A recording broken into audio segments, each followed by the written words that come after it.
Hi, this is Kucha for AP Macroeconomics Review. In this video, I will be covering the topic Reasons for Disagreements Among Economists about Macroeconomic Policies and the Effects of these Policies. What does macroeconomic policy mean? According to the Economic Times, the set of government rules and regulations to control or stimulate the aggregate indicators of an economy frames the macroeconomic policy. In other words, it can be defined as policies aimed at meeting certain macroeconomic goals. Such a policy can involve fiscal or monetary means. For the purposes of this presentation, I will start from the Enlightenment period when the economic theories that are most familiar to us were formulated. Let's take a look at classical theory.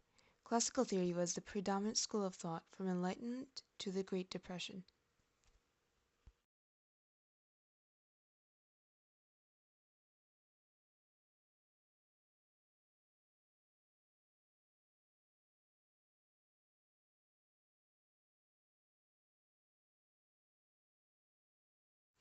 The first name that comes to mind, of course, is Adam Smith.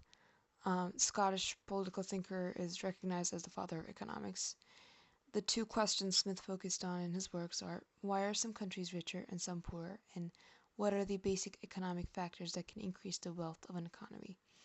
According to Smith, wealth of an economy is the value of its total output, and growth increases wealth by increasing total output, income, wealth, and standard of living. An increase in growth is provided by land, labor, and capital. Smith believed in laissez-faire, which means hands-off, and that strict regulation and barriers against trade imposed by the government were unnecessary because there was already a hand stirring and stabilizing markets, that being the famous invisible hand. However, he did believe some government action could boost an economy, such as investment in public works and spending on defense and on the provision of systems of justice. His ideas mostly come from the book Wealth of Nations. Another influential name is British economist David Ricardo. He believed that economic growth takes place due to capital accumulation, which is fostered through investment, which in fact comes from profits. Ricardo opposed any trade barriers, which he found to be the reason for high prices that truly hurt the economy. His idea was that government action only prevents the economy from correcting itself. As a proponent of free trade, he formulated the idea of comparative advantage, which remains as one of the most essential pillars of capitalism and the strongest argument for free trade today. Jean-Baptiste Say was a liberalist and French businessman. Say's law says that people produce goods and services to earn money. They don't want to hold on to money because it falls in value. Thus, they engage in trade, purchasing their wants and needs with whatever they can offer. In other words, products are paid for with products, and supply creates its own demand. Say also strongly opposed government intervention. To sum up the classical theory, there are three main principles. 1. A system of competition. 2. Natural liberty. And 3. Limited government involvement. These are important ideas in economics and fundamental pieces of a rather capitalistic viewpoint.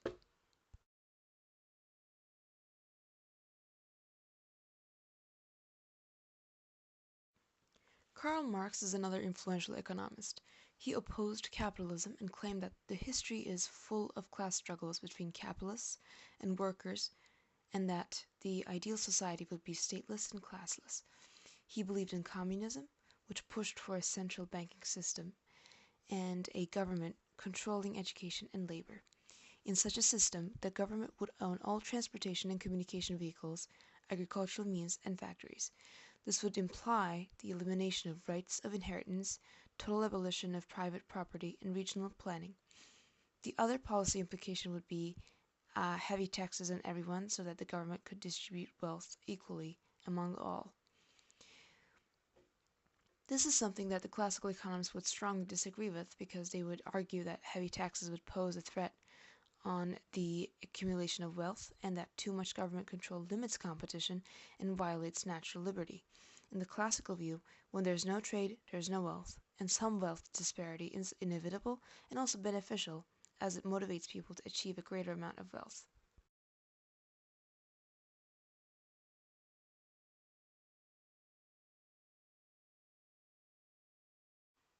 Moving on to the Austrian school. The Austrian school formed towards the end of the 19th century in Austria and spread to the United States in the 20th century and came to be known as freshwater economics and is most closely associated with the University of Chicago. The Austrian school's view is that government intervention in markets and misallocation of capital is a real cause of business cycles. It's not a natural occurrence. The natural pattern of an unregulated economy is largely progressive. A market mechanism is not created in a calculating and planned way, but rather occurs due to our inclination to better our lives. A market, therefore, is not designed but naturally occurring. This means that by attempting to regulate and stabilize the economy, the government is actually going against the natural flow.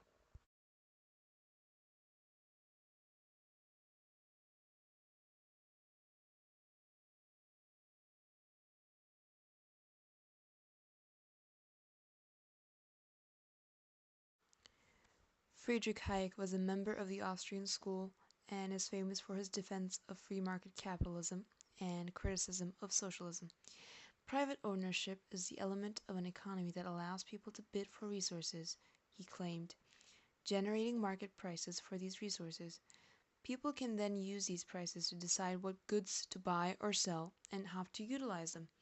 He believed that people do not have access to all the information, but they know about particular resources and potential opportunities, which they are allowed to use in a free market, but not in a one with a central planner who does not have access to all the information that is evolving every second and fails to update policy accordingly.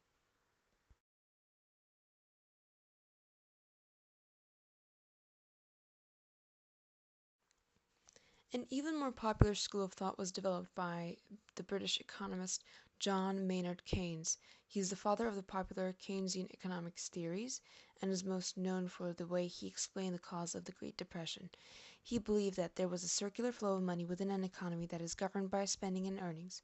His view was that as spending increases in an economy, earnings also increase, which ultimately leads to more earnings and more spending. The implied argument was that in the midst of an economic depression, spending must be encouraged and saving must be discouraged. Keynes, contrary to the Austrian school, suggested that this encouragement is indeed a duty of the government, and that interventionist economic policies, although unpopular at times, are necessary during times of depression. Keynes was still a strong advocate of free markets. He just didn't think that the market mechanism could operate freely if there was high employment, which the government could and should relieve by spending money and opening up jobs through projects and such.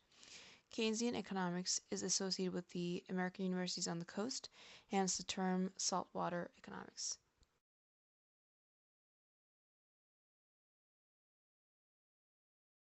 So the main difference between Keynes and Hayek is the role of government, especially in times of economic crisis.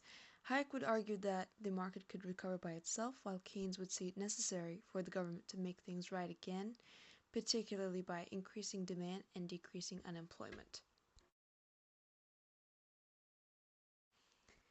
Today, there is more diversity and less polarization of economic thoughts, and most countries use different aspects of each theory.